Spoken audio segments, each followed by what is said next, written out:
भगवत चरित्रों का प्रभाव ये है कि किसी भी भगवान के यश का गान करो, आपने भगवान के जिस नाम रूप को अपना आराध्य देव माना है उसी में प्रेम बढ़ेगा। ये आंतरिक बात है। श्यामा श्याम के चरणों की उपासना है तो सुन के देखो, श्यामा श्याम के चरणों में और प्रेम बढ़ता चला जाएगा, क्योंकि प्रभु तो वही है ना, और वो सर्वज्ञ हैं, वो जानते हैं। प्रभु के चरित्रों का सबसे बड़ा प्रभाव होता है कि मोहमल का नाश हो जाता है, और जहां मोह नष्ट हुआ तो आराध्य देव के चरणों में प्रेम हो जाता है। श्री भगवान बाली को परम धाम प्रदान किया। जो ही ये बाली की पत्नी ने सुना कि भगवान के द्वारा शरीर उनका पूरा हुआ, केश खुले हुए विलाप करती हुई पूरा नगर भय से व्याप्त हो गया है, क्योंकि राजा मारा गया। व्याकुल होकर के देह की संभाल भी नहीं है, वहां आए जहां प्रभु विराजमान सामने बाली का शरीर पड़ा हुआ है। भगवान ने देखा, तारा बिकल देखी रघुराया, दीन ज्ञान हरि लीन्ही माया। भगवान ने कहा रो मत, ये जो देहाशक्ति है ये अज्ञान के कारण है, यहां रोने का कोई कारण नहीं बनता। क्षिति जल पावक गगन समीरा, पंच रचित अति अधम शरीरा, प्रगट सुतनु तव आगे सोवा, जीव नित्य के ही लगी तुम रोवा। तुम किसके लिए रो रहे हो? क्या तुम शरीर के आसक्ति के सिवा और कुछ जानते हो? जो इसमें तत्व आत्म तत्व वो तो नित्य है, उसे नैनम छिन्दन्ति शस्त्राणि नैनम दाति पावकः न चैनम क्लेदन्त्यापो न शोषयति मारुतः। वो तो अमर है, नित्य है, सच्चिदानंद में, उसे तो मारा ही नहीं जा सकता, और उससे तुम्हारा परिचय था नहीं। परिचय तो पंचभूतों से रचित शरीर में था, सो तुम्हारे सामने, तुम रो किसके ले रही हो? शरीर से प्यार करती थी, अब भी है वो, और जो चला गया जिसे तुम कह रहे हो उसको तो तुम जानती भी नहीं हो, फिर जिसको जानती नहीं उसके लिए रोना क्या बनता है? अच्छा, और रोना तब बने जब उसकी कोई हानि हो सके, वो तो नित्य सच्चिदानंद तत्व है, उस पर कोई हानि नहीं, तुम्हारा रोना क्या?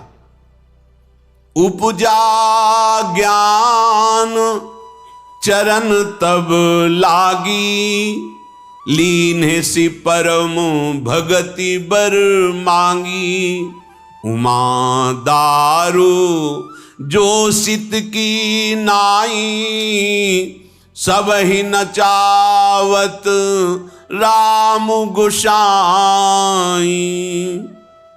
भगवान की कृपा से तारा जी के हृदय में शुद्ध ज्ञान का प्रादुर्भाव हुआ। भगवान की कृपा से भगवान के चरणों में लिपट गई और कहा, प्रभु अब अपने श्री चरणारविंद की अविरल भक्ति प्रदान कीजिए। भगवान ने अपने श्री चरणों का प्रेम तारा जी को प्रदान किया। भगवान शिव कहते, हे उमा, ये प्रभु सबको कठपुतली की तरह नचाते हैं। कठपुतली पर्दे के बाहर होती है और नचाने वाला पर्दे के पीछे होता है। देखने वाला का मनोरंजन एक ही व्यक्ति अंदर कर रहा है। अपनी अंगुलियों में अलग अलग डोरे बांधे गांव में देखा है, तो छोटे थे तब देखा, वो राजा मंत्री सब 4-5-6 ऐसे मंच पे उतारे वो कठपुतलियां, और वही अपनी उंगलियों पे कोई नाच रहा है और वही कई आवाज बदल के बोल रहा है। एक आदमी, हम लोग तो छोटे थे तो दौड़ के पीछे जाके देखते थे, कई लोग हैं, वो एक ही आदमी आवाज बदल बदल के बोल रहा है, अंगुलियों से नचा रहा है। वो तो छोटा सा एक उदाहरण है। अनंत ब्रह्मांडों में एक ही है, एक अलग अलग रूप, अलग अलग आवाज, अलग अलग चेष्टा करके कैसा नाटक रचे। जासु कृपा सब भ्रम मिट जाए, गिरजा स्वयं कृपाल। भगवत कृपा से जिसे बोध हो जाता है सब भ्रम खत्म हो जाता है। तब सुग्रीव वहीं आयशु दीन्हा, मृतक कर्म विधिवत शव कीन्हा। भगवान श्री राम ने सुग्रीव से कहा, जाओ अंत्येष्टि क्रिया का सब संस्कार जैसे तुम्हारी पद्धति से होता है बाली के शरीर का करो। उससे निवृत्त हुए। फिर भगवान ने लक्ष्मण जी से कहा, अब जाकर के राज सिंहासन पर सुग्रीव का अभिषेक कर दो। लखनलाल प्रभु को मस्तक नवाकर सुग्रीव को साथ लेकर चले। विप्र समाज को बुलाया गया। मंत्रों का सुंदर उच्चारण करते हुए सुग्रीव को राज्य और अंगद जी को युवराज पद दिया गया। भगवान के आश्रय का महान फल है। भयभीत घूम रहे थे, कहीं भी ठौर नहीं थी। ऋषिमुख पर्वत पर शाप के कारण बाली नहीं जाता था, तो थोड़ा चैन था, पर भय वहां भी था। अगर प्रभु का आश्रय ना होता तो भयवश मृत्यु तक जीना पड़ता, और भगवान का आश्रय हुआ तो राजपद पर बैठ गए, निर्भय हो गए। अब कोई सर्वसमर्थ अभयद भुजदंड मूल का वरद हस्त हो गया, आप कौन सा भय रह गया। इसीलिए भगवान शिव कहते हैं, हे उमा, उमा राम सम हित जग माही, गुरु पितु मातु बंधु प्रभु नाही। बड़े बुजुर्ग गुरुजन, माता पिता भाई बंधु, कोई ऐसा प्यार नहीं करता जैसा भगवान अपने जन से प्यार करते हैं। कोई किसी से प्यार करता है तो दिखाई देता है कि वो उससे प्यार करता है, पर वो उससे नहीं प्यार करता, वो अपने स्वार्थ से प्यार करता है। स्वार्थ लागी करे सब प्रीत। अगर स्वार्थ ना हो फिर प्रेम, फिर तो दो ही करते हैं, तुम तुम्हार सेवक असुरारी। स्वार्थ रहित जग जुग उपकारी, ये दो ही परोपकार की भावना से स्वार्थ रहित प्रेम करते हैं। तो भगवान सबसे, और एक भगवान के भाव में मगन संत जन, भक्त जन, प्रेमी जन। देखो, बाल त्रास व्याकुल दिन राती, तन बहु ब्रन चिंता जर छाती। घाव से युक्त शरीर क्योंकि पीटता था बाली, और हृदय जलता रहता था। कोई उपाय नहीं था पूरे जीवन भर के लिए बाली से कोई रक्षा कर सके। सुग्रीव के ऐसा कोई उपाय नहीं रह गया था। लेकिन जब भगवान का आश्रय मिला तो देखो, आनंद ही आनंद छा गया। भगवान जैसे मित्र, राजपद प्राप्त हुआ। अब कोई दुख नहीं, कोई भय नहीं, कोई चिंता नहीं। यदि ऐसे प्रभु का आश्रय छोड़कर कोई अन्य उपायों से सुख चाहता है तो इसका मतलब वो घोर विपत्ति में फंसने जा रहा है। भगवान शिव कह रहे हैं, जानत हूं अस प्रभु परिहरई, काहे न विपत्ति जाल नर परही।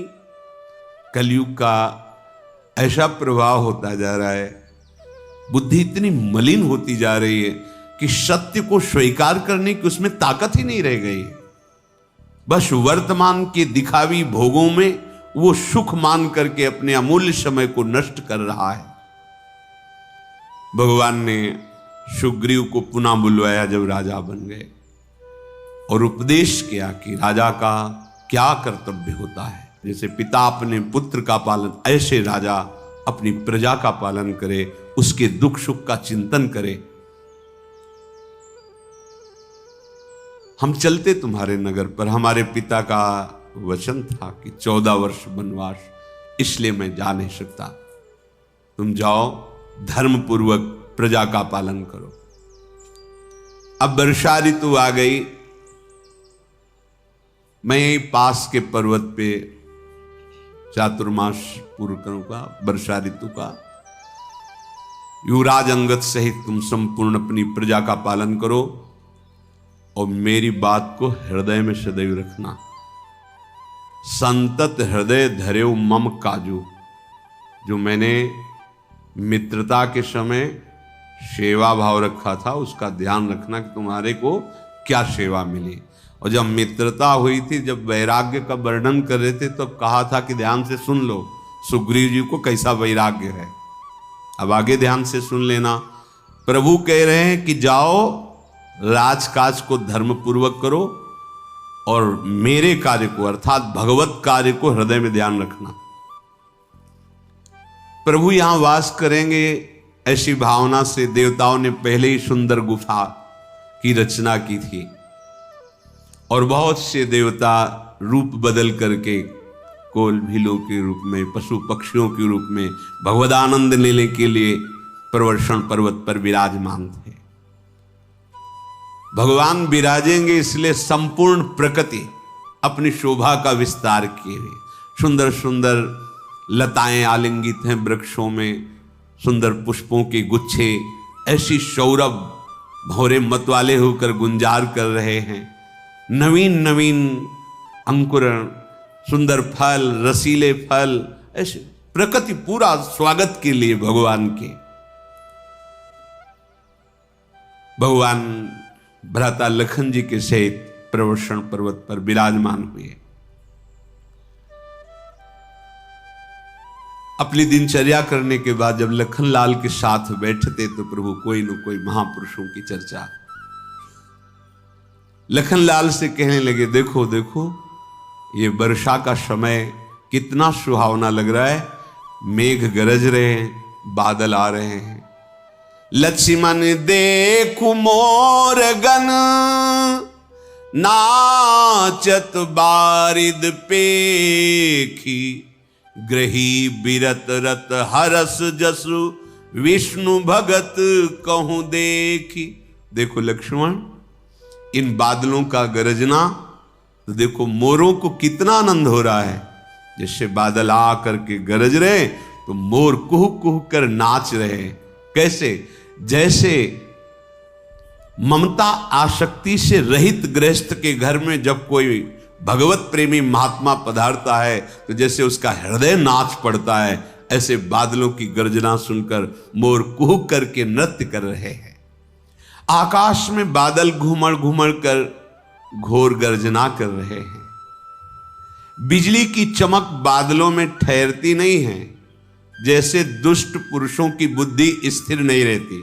अभी कुछ कहा, फिर कुछ कहा, फिर कुछ कहा, फिर कुछ कहा।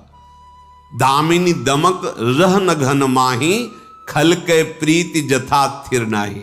दुष्ट पुरुषों की मित्रता, इनकी बुद्धि स्थिर नहीं रहती। अर्थात दुष्ट पुरुषों से मित्रता नहीं करनी चाहिए, ना शत्रुता, उदासीन रहना चाहिए। अगर दुष्ट पुरुषों से मित्रता की जाए तो हमारे जो भी भगवत प्रदत्त सद्गुण सब ढक जाएंगे, दुष्टता हमारे हृदय में आ जाएगी। इसीलिए कहा बरुभलवास नरक करताता, दुष्ट संग जनि देह विधाता। भले नरक मिल जाए पर दुष्ट का संग न किए तो नरक से क्या भला होगा, तुम्हारे पाप नष्ट हो जाएंगे और दुष्ट से पाप प्रवृत्ति बढ़ेगी, पाप बढ़ेगा, अधर्माचरण बढ़ेंगे। देखो बादल पृथ्वी के समीप बरस रहे हैं झुक झुक कर।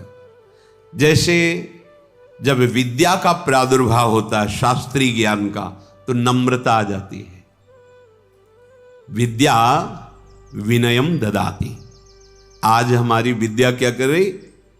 घमंड बढ़ रहा है, दुष्टता बढ़ रही है, माता पिता को कटु वचन बोल रहे हैं, उनको दंड दे रहे हैं, माता पिता को त्रास दे रहे हैं, मनमानी आचरण, शास्त्र विरुद्ध। पढ़े बोले पढ़े लिखे है ना, विद्या विनयम ददाति। जो हृदय में विद्या का प्रादुर्भाव होता है तो विनम्रता आ जाती है, शालीनता आ जाती है, गंभीरता आ जाती है, पूज्य जनों का आदर करना, ये विद्या का लक्षण है। जथा नवहि बुध विद्या पाए, जिनके हृदय में विद्या का प्रादुर्भाव होता है उनमें नम्रता आ जाती है। बूंद अगाध सहाय गिरि कैसे, खल के बचन संत सहा जैसे। देखो लक्ष्मण, कैसी बूंदें पर्वत में गिरने पर कोई फर्क नहीं पड़ता। जैसे ये दुष्ट पुरुष संतों की निंदा करते रहते हैं, इनका स्वभाव होता है, वो सत्य वस्तु को जानते हैं कि ये सही है, पर उस पर चल नहीं सकते, तो रागात्मक परिणाम द्वेष, वो द्वेष से उनकी निंदा करते हैं, यद्यपि वो भी आदर कर रहे हैं। अगर सूक्ष्मता से देखो तो अंदर से प्यार कर रहे हैं, पर प्यार का रहस्य न जानने के कारण वो कड़ुआ बोलकर प्यार कर रहे हैं। जैसे चाहा कि अंगूर खा ले पर नहीं मिला, खट्टे हैं। चाह तो थी ना, पर वो पा नहीं पाए तो लगा खट्टे हैं। तो ये जो दुष्ट स्वभाव के जन हैं, ये बहुत बढ़िया काम करते हैं संतों के लिए। अगर केवल झंडा पकड़ो तो कैसे, अगर डंडा लगा दो तो फहराएगा झंडा। ये निंदा करने वाले जो दुष्ट जन होते हैं, संतों के डंडे होते हैं, इन पे उनके यश का झंडा फहराता है। उनकी निंदा नहीं करनी चाहिए, निंदा करने वालों की सहना चाहिए। कितनी बड़ी कृपा है, वो अपना सर ऊंचा करके झंडा लगा के उनका यश फैला रहे। तुम्हें लग रहा है निंदा कर रहे हैं? नहीं नहीं नहीं, वो यश फैलाने वाले हैं। वो हमारे दुष्कृत का नाश करके हमारे सुकृतों का प्रकाश करने वाले हैं।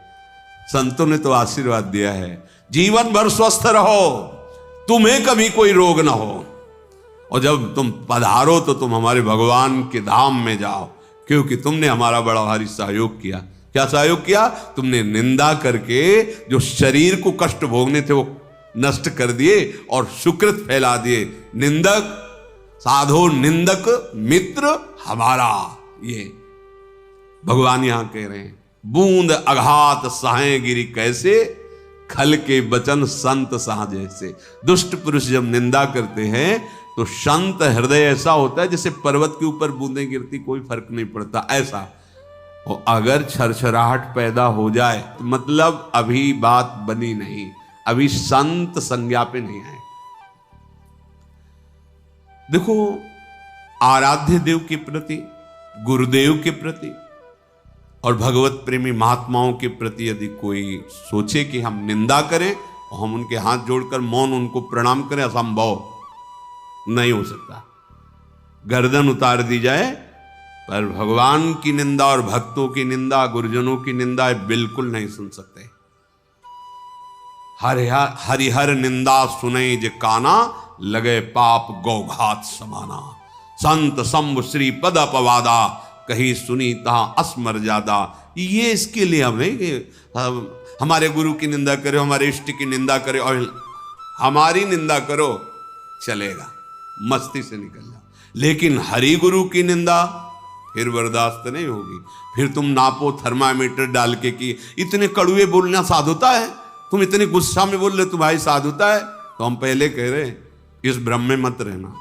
इष्ट देव, गुरुदेव, आराध्य देव के प्रति अगर आप फिर वो बर्दाश्त नहीं चलेगा।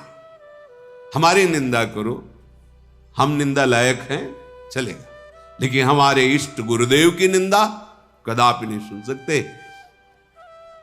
दम ना हो तो कान में अंगुली डाल के भाग जाए, सुने ना। अगर दम हो तो बोलने लायक न रखे, अर्थात अपनी वाणी के द्वारा, अपने प्रभाव के द्वारा उसे मूक कर दे, निस्तेज कर दे, निष्प्रभावित कर दे। ऐसे नहीं होता कि कोई हरि की निंदा करे, कोई भगवान के प्रति ऐसे हम ये नहीं, कायरता नहीं है। साधुता और कायरता में अंतर होता है। धर्म के लिए, आराध्य देव के लिए प्राणों की आहुति दे दे, ये उपासना है, उन्हीं के लिए पूरा जीवन है। तुम उन्हीं का अपयश करो, हमारे सामने उनकी अवहेलना करो, बिल्कुल बर्दाश्त नहीं होगा। अगर हमारी अवहेलना करो, अपमान करो, तो हम उनके चरणों का आश्रय लेकर उनकी कृपा बल से सह के निकल जाएंगे। लेकिन आप उनका अपराध करो उनके प्रति, वो बर्दाश्त नहीं। जिस समय वेन भगवत निंदा कर रहा था तो संत जन पहुंचे, समझाया कि देखो तुम्हें जो राजपद मिला है वो भगवान की कृपा से ही मिला है, आप ऐसा मत करो, भगवान की निंदा ये राजमद, पदमद, धनमद, ये बहुत जौवन मद, ये सब बड़े बेकार के हैं, ये बुद्धि भ्रष्ट कर देते हैं। थोड़ा बल शरीर में आया तो उनको लगता है कि मैं महाबली हो गया हूं, अब परास्ती नहीं हो सकता, बड़ा बल। ताली, भगवान नृत्य कर रहे थे, शिव जी ताली बजा दी बढ़िया अच्छे से ताल पे, तो प्रसन्न हो गए, शास्त्र भुजाएं दे दी बाणासुर को। जाके पर्वत में मारता तो पर्वत टूट जाता, जिस दिग्गज को ललकारता वो भाग जाता, सामने टिकता नहीं। बाणासुर के बल से नहीं कि महादेव इस पर प्रसन्न है।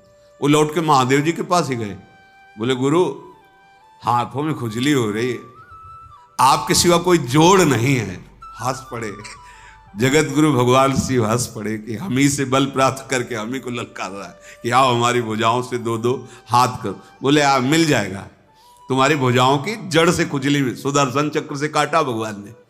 जब 4 रह गए तो शिव जी आगे आगे ले नहीं, बस इतला तो रह ले, तो बोले आप ही की आज्ञा का अनुमोदन कर रहे हैं। ऐसा ये जौवन मद, बल मद, ये धन मद, ये पद मद, ये ऐसे हैं जो आराध्य देव का अपमान करने लगते हैं। हमें सहना है अपनी बात से, हमें कोई हमारी निंदा करे, वास्तविक हम निंदा के ही पात्र हैं। अगर कुछ भी है तो मेरे गुरुदेव, मेरे आराध्य देव की कृपा से, अन्यथा अगर हमें पर्सनल देखो तो हम में तो कोई सद्गुण नहीं। जो निंदा करते हैं वो सही देख पा रहे हैं, आप लोग जो देख पा रहे हो वो भगवत कृपा देख पा रहे हो, आप लाडली का दुलार देख पा रहे हो।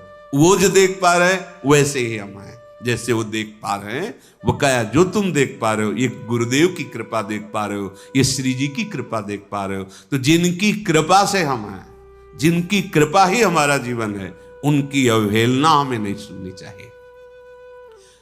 ये वर्षा ऋतु में छोटी छोटी नदियां उफान भर करके अपने किनारे तोड़ते हुए चलती है। जैसे दुष्ट स्वभाव वालों को थोड़ा धन मिल जाए, बस क्षुद्र नदी भरी चली तुराई, जस थोरे धन खलब इतराई। जो बहुत हल्के हृदय के होते हैं, अभिमान इतना धन का बढ़ जाता है, और सोचते हैं धन बल से हम सुखी हो जाएंगे, दूसरों को त्रास दे करके। जैसे वर्षा में छोटी छोटी नदियों में जब जल बहाव आता है उतरा के चल देती है। पृथ्वी पर देखो निर्मल आकाश से पानी गिरता है, पर वो भूमि में गिरते ही गंदा हो जाता है। हे लखन, जैसे शुद्ध आत्मा इस माया में शरीर में आते ही मलिन भाव को प्राप्त हो जाती, जैसे शुद्ध बूंद, निर्मल बूंद भूमि परत भा ढाबर पानी, जनु जीव ही माया लपटानी।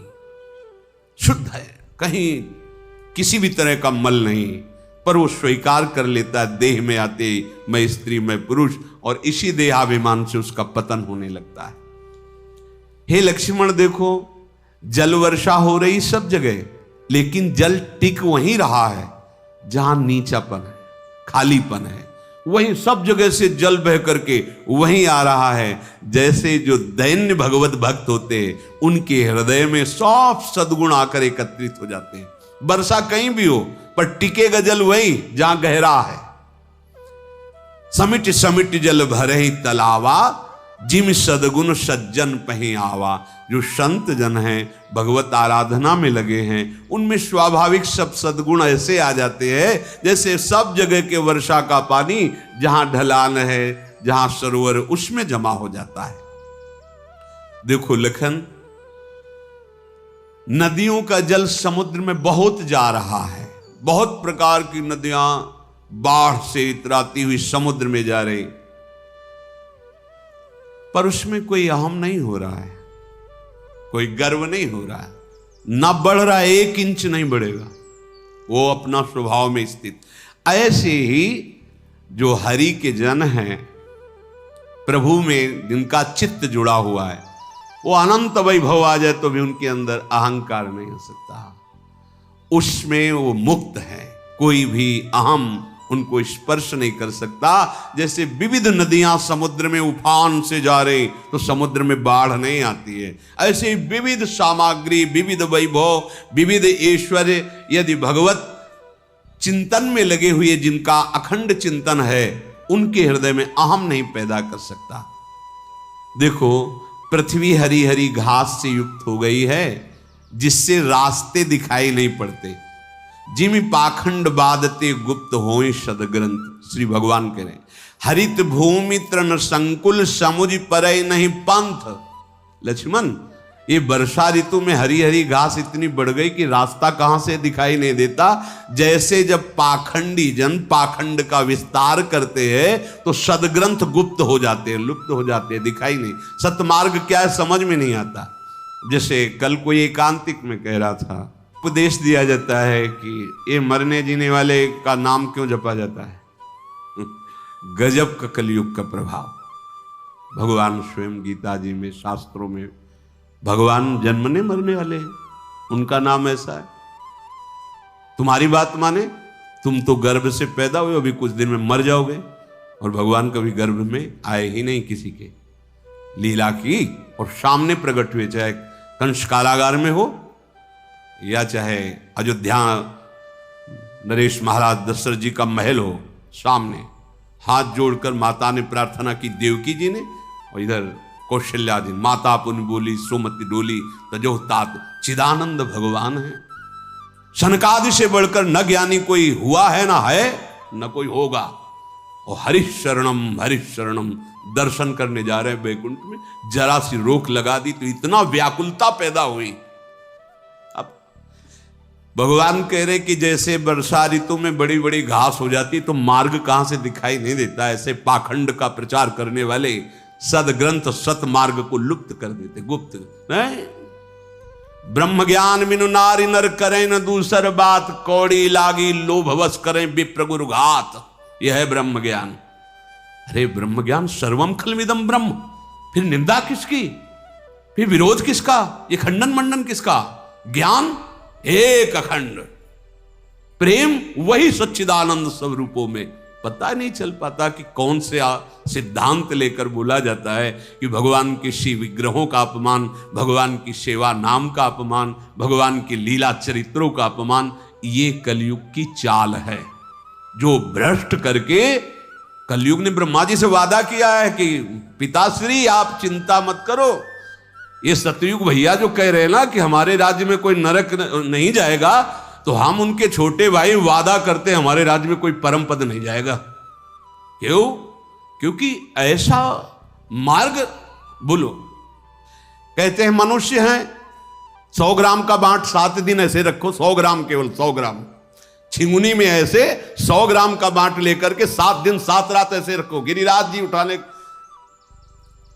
21 किलोमीटर की गिरिराज जी, एक किंग कोबरा लाओ और उसके साथ खेलो 2 मिनट, अभी जिंदा रहो तो बताना।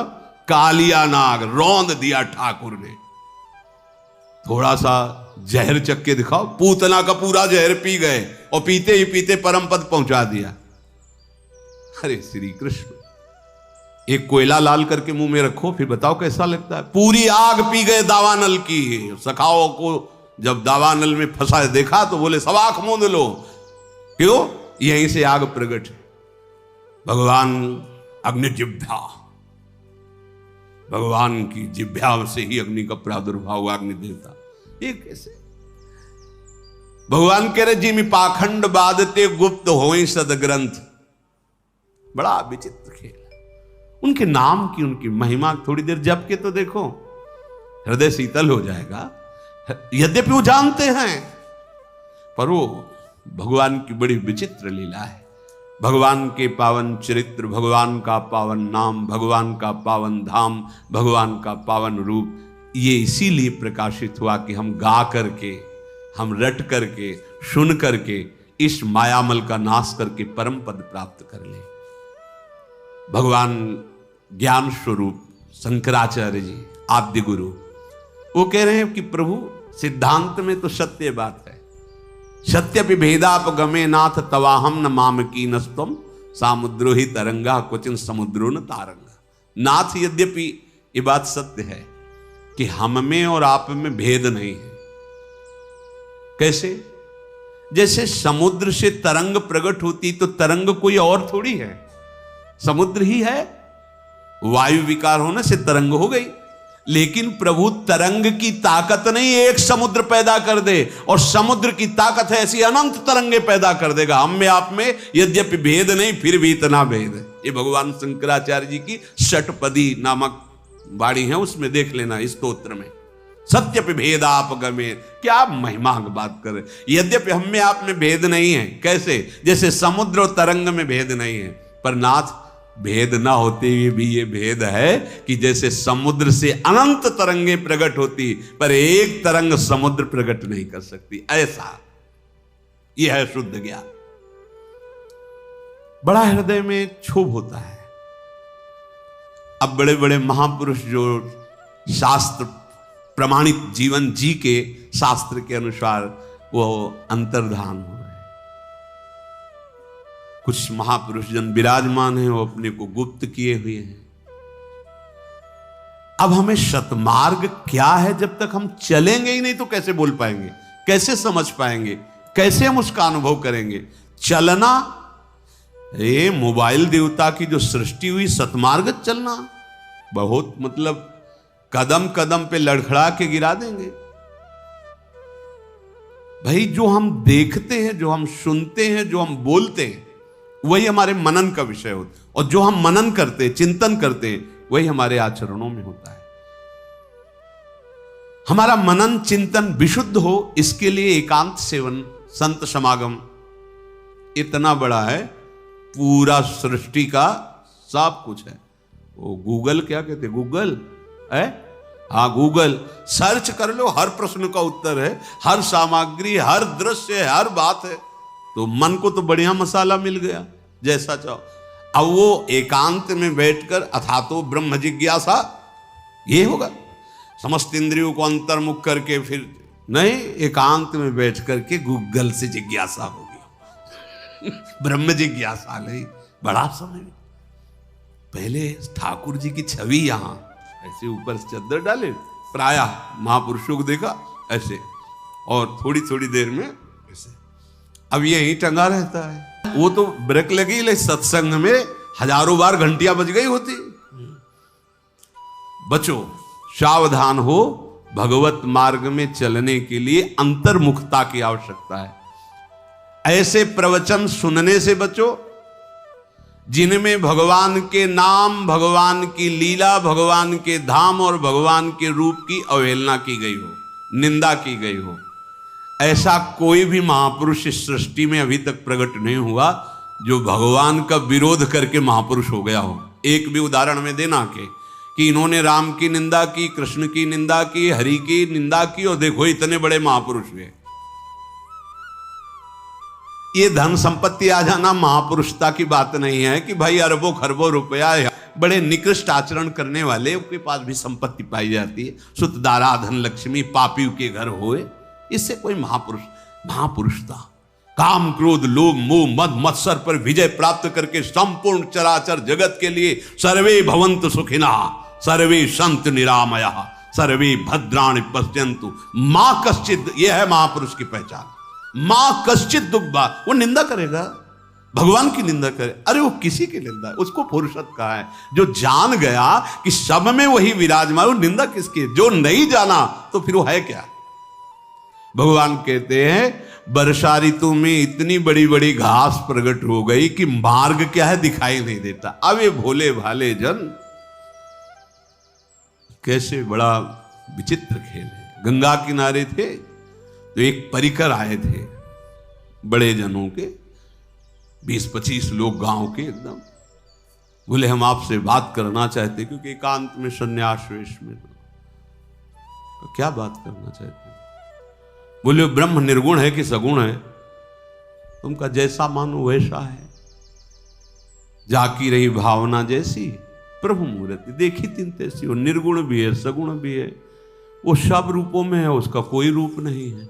वो रूपवान भी है, वो अरूप भी है, वो नाम रूप रहित भी है और नाम रूप सहित भी है। जैसी भावना करे वैसा हो। और नहीं हमारे तो गुरुदेव सगुण का विरोध करते हैं। विरोध शब्द तो उनका ज्ञान का लक्षण ही है। जहां विरोध है, भय है, तो अज्ञान का लक्षण है। तो आप ऐसे कैसी बात कर सकते हो? साकार उपासना है ही नहीं, निराकार की ही। उनका आपके गुरुदेव निराकार हैं, ये सुना कहां से है? साकार से सुना है ना। वाणी कहां से निकली? साकार से। प्रणाम किसको करते हो? साकार को। माला किसको पहनाते हो? साकार को। दर्शन करने किसके जाते हो? साकार को। सुन कौन रहा है? साकार। बोल कौन रहा है? साकार। ये हरी हरी घास मार्ग ढक रही है, वर्षा हो रही। ये कलयुग की वर्षा जो है ना, ये सतमार्ग को लुप्त कर रही बस। तो देखो कल हनुमान जी महाराज परम महाभागवत क्या कह रहे? तव माया बस फिरे भुलाना, ताते नहीं मैं प्रभु पहचाना। एक में मंद मोह बस, कुटिल हृदय अज्ञान, पुनि प्रभु मोहि विसारे दीन बंद। ये है। विभीषण जी कह रहे हैं कि आप महान प्रभु हो या प्रभु के कोई प्रेमी जन हो, क्योंकि मेरे हृदय में कुछ हो रहा है आपको देखने से। मैं अस अधम सखा सुनो, ये परिचय है। शुद्ध मार्ग नहीं दिखाई दे रहा कि है क्या मार्ग, क्योंकि वो ढकता जा रहा है। कलयुग का ऐसा प्रभाव है, ढकता जा रहा है। अगर इस बात से डरा जाए कि सत्य मार्ग क्या है, ये बोलने में अंकुश आगे लग जाएगा। लिख लो, आगे लग जाएगा। आगे ऐसा समय आएगा तुम्हें शुद्ध भगवत मार्ग क्या है समझ में नहीं आएगा। सदग्रंथ लुप्त हो जाएंगे, सदमार्ग गुप्त हो जाएंगे। कोई महापुरुष जो रहेंगे भी वो समाज में नहीं आएंगे। एकांत सेवन करके अपने जीवन को भगवत तन्मयता में व्यतीत कर देंगे। चारों दिशाओं में मेढकों की बड़ी ध्वनि हो रही है, क्योंकि वर्षा ऋतु है। ऐसा लगता है जैसे विद्यार्थी वेद का उच्चारण कर रहे हों। हे लखनलाल, देखो वृक्षों में नए नए पत्ते आ रहे हैं, कैसे सुशोभित हो रहे। जब साधक साधना करता है तो उसके हृदय में जब विशुद्ध ज्ञान होता है तो उसकी जैसी शोभा होती, वैसे वृक्षों की शोभा हो रही। देखो ये मदार और जवास बिना पत्ते के हो गए हैं। जैसे उद्यम न किया जाए, प्रयास न किया जाए तो सब धीरे धीरे खत्म हो जाता है। ये मनुष्य जीवन प्रयास के लिए मिला है। खूब पुरुषार्थ करो, सत्य पुरुषार्थ करो। अरे तुम्हें किसी से जानने की जरूरत नहीं, वो स्वयं जना देगा। और सच्ची में जानना तभी होता, सोई जाने जे देह वो जना देगा वो क्या तत्व है। देखो इस वर्षा ऋतु में धूल कहीं देखने को मिल नहीं रही। जैसे क्रोधी पुरुष के हृदय में धर्म देखने को नहीं मिलता, वर्षा में धूल कहीं देखने को नहीं मिल रही। कैसे? जैसे क्रोधी पुरुष के हृदय में धर्म नहीं रहता। तो जो मनाया बोल दिया, जैसे मनाया वैसे आचरण कर दिए। देखो वर्षा से अन्न वाली खेती कैसे लहलहा रही है। जैसे परोपकार की भावना वाले पुरुष को संपत्ति घेर लेती है। ध्यान रखो, संपत्ति चाहते हैं पर दूसरे को दुख देके, दूसरे का धन नहीं मिलेगी, वो तुम्हें क्लेश देगी, तुम्हारा पतन कराएगी। क्या करो? दूसरों को सुख देने की बात। ये बड़ा रहस्यमय खेल है। दूसरों को तुम तृप्त करने की बात सोचो, तुम कभी भूखे नहीं रहोगे। दूसरों को दुख ना पहुंचे ऐसी भावना करो, तुम कभी दुखी नहीं होगे। पर यहां उल्टा भाव है, इसीलिए दुख विपत्ति में हमारा चित्त कष्ट पाता रहता है। हे लखनलाल, देखो रात के घने में, अंधकार में ये जुगनू कैसे चमक रही है। जैसे दंभियों का समाज एक साथ हो जाए तो चमकता है। अंधेरे में जुगनू टिम टिम टिम, बहुत सी जुगनू। ऐसे ही दंभ जो है अज्ञानियों के बीच में चमकता है। तुम कौन हो? ना तुम भोगी हो, ना तुम रोगी हो। ये शरीर और इंद्रियों का खेल है। इनसे अलग हो करके ही देखो, तुम्हें कभी कोई भोग परास्त नहीं कर सकता। कभी कोई आकांक्षा तुम्हारे अंदर है ही नहीं। तुमने आकांक्षा वाले क्षेत्र को पकड़ रखा है, नाशवान शरीर को, भोगवान शरीर को। इसीलिए तुम्हें लग रहा है कि मैं भोगी हूं, मुझे कामना सता रही है, क्योंकि तुम अपने शरीर को अपना स्वरूप मान बैठे हो। कैसे समझावे? महावृष्टि चली फूट कियारी। जब ये वर्षा होती तो खेतों की मेड़ फोड़ करके पानी बहता है। ऐसे ही यदि मन को स्वतंत्र कर दिया जाए, चाहे वो बच्चा बच्ची हो चाहे स्त्री पुरुष हो, भ्रष्ट हो जाते हैं। शासन की जरूरत है। देखो विवेकवान का शासन शास्त्र होते हैं। जैसे 9 अवस्था है तो इसमें बड़े भाई, पिता, परिवार के जन का शासन, डर तो हमारा मन डरेगा, समाज का शासन तो मन डरेगा, कानून का शासन तो मन डरेगा, भगवान का शासन तो विवेकवान मानते हैं कि नहीं नहीं भगवान देख रहा है, मैं कोई अधर्म आचरण नहीं करूंगा। तो जिनका मन स्वतंत्र व्यवहार करता है वो ऐसे जैसे वर्षा में पानी उफनाकर क्यारियों को तोड़ फोड़ कर बह रहा है, ऐसे ही मनमानी आचरण करने वाले धर्म सिद्धांतों का उल्लंघन करके ऐसे ही बहते रहते हैं माया के प्रवाह में। जैसे चतुर किसान खेती को निकाता है, निकाना कहते हैं घास आदि जो विरुद्ध अन्न को नष्ट करने वाले तृण हैं उनको निकालना। ऐसे ही जो चतुर उपासक है वो अपने हृदय में बसे हुए काम, मोह, मद, मान का एक एक का त्याग कर रहा है। देखो चक्रवात पक्षी दिखाई नहीं दे रहे, जैसे जैसे कलयुग बढ़ेगा वैसे वैसे सत्य धर्म दिखाई नहीं देगा। ये बात है, सत्य धर्म दिखाई नहीं देगा। ऊषर बरसई तृण नहीं जामा, जिम हरिजन ही उपज न कामा। हे लक्ष्मण देखो चाहे जितनी वर्षा हो ऊसर में तिनका नहीं जमता। कैसे? जैसे चाहे जितनी विषय की सामग्री की भीड़ लगी हो, भक्त के हृदय में भोग वासना नहीं जगती। जो भगवान के चिंतन में तन्मय है उसके हृदय में भोग वासना नहीं जगती। पृथ्वी में अनेक तरह के जीवों की बढ़ती हो जाती है जब वर्षा ऋतु होती है। जैसे सुंदर राजा हो तो फिर प्रजा की वृद्धि हो जाती है। वर्षा ऋतु में जो भ्रमण करने वाले जन हैं वो एक जगह निवास करते हैं, आना जाना उनका उस समय रुक जाता है। जैसे ज्ञान प्राप्त होने पर, ज्ञान की वर्षा होने पर इंद्रियों का आना जाना बंद हो जाता है। इंद्रियां परमात्म स्वरूप में स्थित हो जाती हैं। आत्म स्वरूप में उनके हृदय में इंद्रियों की इतनी ताकत ही नहीं रहती कि विषयों का चिंतन कर सके।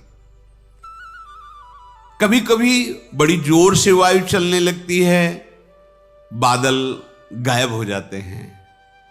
तो जैसे कलयुग का प्रभाव बढ़ेगा वैसे ही कुपुत्रों की बहुतायत होगी और सुपुत्र गायब हो जाएंगे, अंतर ध्यान हो जाए। कुपुत्र कौन है? मां नहीं मात पिता नहीं देवा, मन मानी आचरण। ये बाल्यावस्था से स्वतंत्रता दी गई तो बच्चों के हृदय में संस्कार ही नहीं बन पा रहे। वो आज का तो धीरे धीरे और रंग चढ़ रहा है। ना इंद्रियों की तरफ ना मन की तरफ दृष्टि, केवल बहिर्मुख होकर भोगों की तरफ दृष्टि, तो सब फिर मनमानी आचरण। देखो कभी बादलों के कारण अंधकार छा जाता है दिन में, तो कभी सूर्य प्रकट हो जाता है। ऐसे ही जब यद्यपि है दिन पर बादल आ जाते हैं तो अंधेरा सा छाने लगता है। ऐसे ही सत्संगी पुरुष, ध्यान से सुनो, सत्संगी पुरुष जब कुसंग करेगा तो उसका ज्ञान नष्ट हो जाएगा, ढक जाएगा सूर्य। इसीलिए कहते हैं वही सुनो, वही पढ़ो, वही देखो जो महापुरुषों द्वारा अनुमोदित मार्ग। वही है जो महापुरुष भगवान हैं, और भगवान को जो अपने हृदय में अनुभव कर चुके वो महापुरुष हैं। सत्संगी यदि कुसंग करेगा तो नष्ट हो जाएगा। हो सकता है कुसंगी पुरुष भी सत्संग में आके बैठ जाए। खलऊ करें भली पाई सुसंगु, पर मिटे न मलिन स्वभाव भंगु। हमें ध्यान रखना है कि हमारे प्रभु के नाम रूप लीला धाम का विस्मरण करा दे, इष्ट गुरु की निष्ठा पे फर्क डाल दे। वो कोई भी हो कुसंग ही है। अगर सत्संग प्राप्त हो जाए, उसका आदर के साथ सेवन करें, तो जैसे बादल हट जाता है सूर्य प्रकाश, ऐसे माया हट जाती, ज्ञान का प्रकाश हो जाता है। लक्ष्मण देखो वर्षा बीत गई, अब शरद ऋतु आ गई, काश फूल उठे हैं। ऐसा लगता है कि मानो वर्षा ऋतु का बुढ़ापा आ गया है। काश सफेद सफेद फूल, तो मानो बुढ़ापा आ गया है।